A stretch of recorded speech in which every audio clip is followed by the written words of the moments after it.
In this video, we're going to look at how to calculate the mean when our data is presented in a frequency table.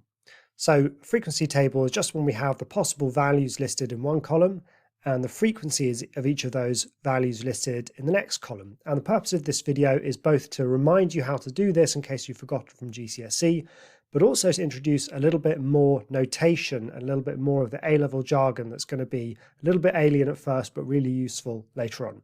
Let's take a look at this. So all 30 students in a class were asked how many siblings they had. The results are summarised in the following frequency table. So here are the possible number of siblings that each of them said they had, ranging from 0 up to 4, and we can see that the 5 plus category, none of them said that. And here we've got how many said each one. So 8 of the students had no other siblings, 12 had one more, 6 of them had 2 siblings, and so on. So we need to calculate the mean. Now, some of you may just know the method for doing this. I want to actually develop the method so you really understand it and then you won't forget.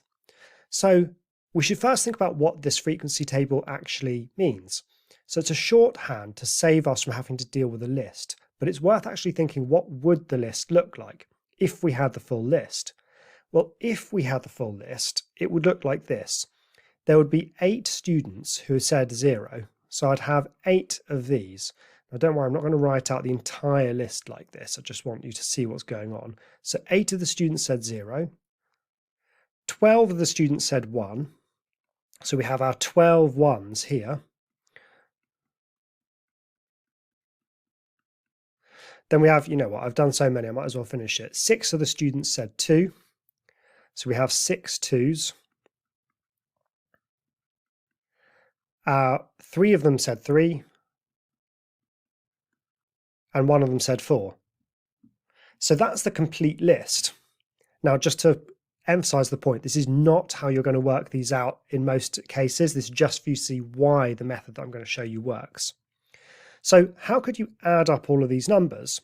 Well, a quick way to do it, rather than adding them up individually, would be to say, well, these numbers here, these zeros here, I've got 8 of them. So that's obviously just 8 lots of 0, which is obviously 0. And the ones here, well, I've got how many of those? I've got 12 of those. That's 12 lots of 1. And the 2s here, I've got 6 lots of 2. And then I have the 3s here, I've got 3 of those, 3 lots of 3. And then finally, I've got 1 4 here. So the quick way of adding these up is just to multiply our number of siblings by the frequency of that occurring.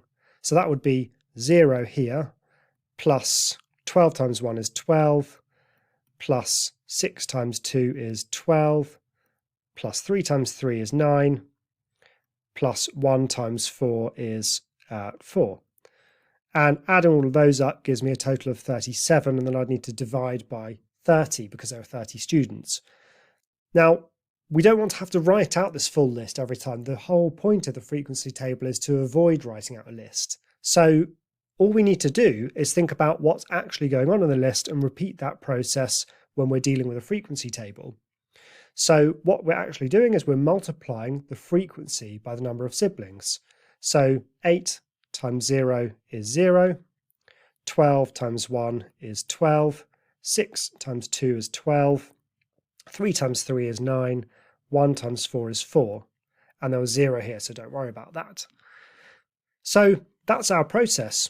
When we have a frequency table, we're just multiplying each term by the frequency and then adding these up. And remember, this is the notation part. When we're adding up all of our terms, so all of the numbers in this list here, we call that sigma x. So that's the sum of all of our data points. And we found that the sum of all of our data points is 37. And remember that the formula for your mean, which we call x bar, is the sum of all of your data points divided by n.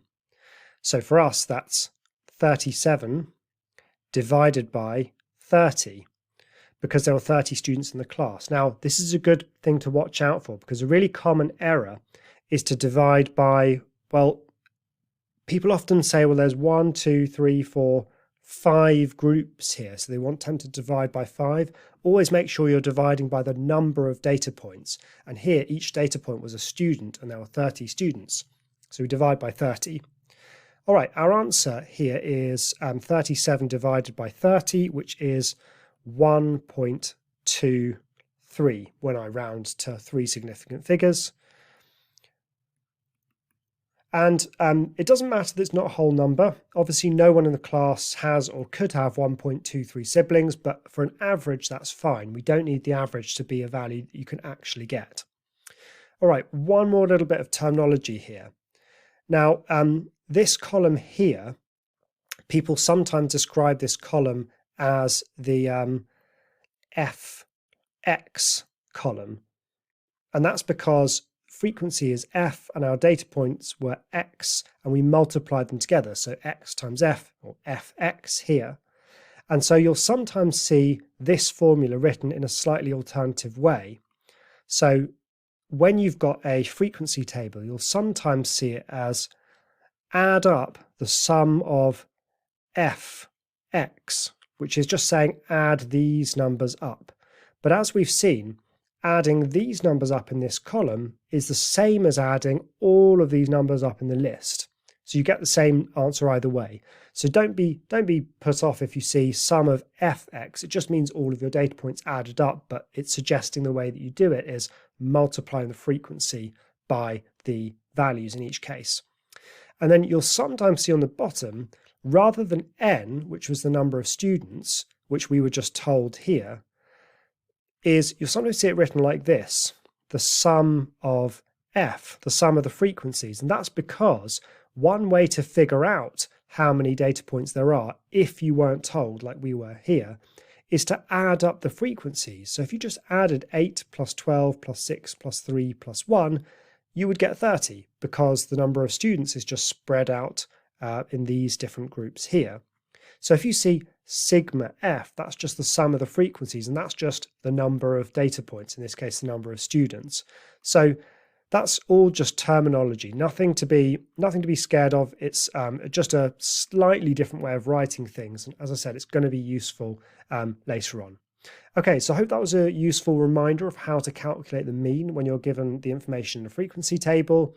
And I hope it was useful to see why this process works. Understanding why it works is going to help you remember it so much more easily. And there's quite a lot to remember at the start of the stats course in year 12. So as many things that you can just understand in a deep way rather than having to memorize them, that's going to make things a lot easier.